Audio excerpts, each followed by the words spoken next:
calculate angles X and Y below. Now, in this circle geometry, we have to take note of important theorems here on this diagram. Now, the first one I want us to look at is using these 2 points P and R. If you check very well, we have these 2 lines. From P, I have a line going to the circumference at X.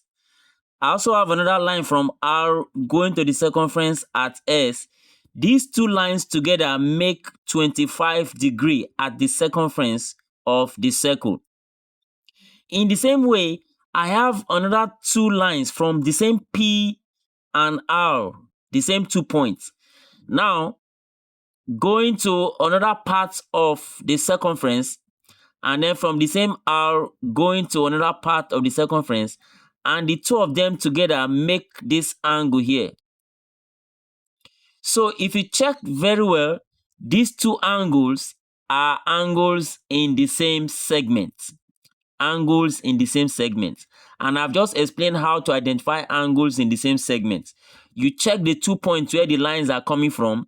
If they go to one part of the circumference to form an angle, then by the time they go to another 2 lines go to another part of the circumference from the same 2 points, then you know that those 2 angles formed by the pairs of lines are angles in the same segment. So if this is 25, then this angle is also 25 degrees because angles in the same segment are equal. Now, this line QR is a diameter of the circle. Since it is passing through the center of the circle, it is a diameter line. Now, the opposite angle of a diameter line in a triangle, which is this opposite angle here now, is a right angle. So anytime you see a diameter line, just look at the triangle it forms. Look at the triangle that diameter line forms. The opposite angle to that diameter line in the triangle that it forms is a right angle. So that theorem says that angle in a semicircle is right angle. That is the theorem. Angle in a semicircle is right angle. So that means this is right angle 90 degrees. So if this is 90 degrees and sum of angle in a triangle is 180. So if this is 90 already, then the sum of these 2 will also give us 90. So that everything will be 180.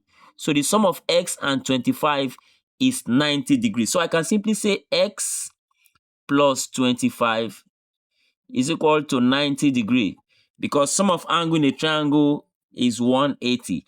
So that X will be equal to 90 minus 25.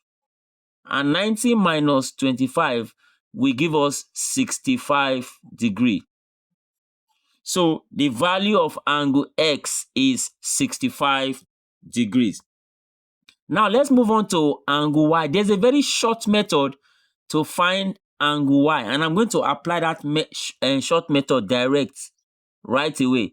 So the value of angle Y here, if you check, this is Y here, making this angle with the tangent. So this is the chord ROS, making angle Y with this tangent here. So if you see a situation like that, now this chord makes this 75 degrees at the center. So the simplest way to get the value of Y is to say that angle at the center, which is 76, all divided by 2. And that will give us angle Y as 38 degrees.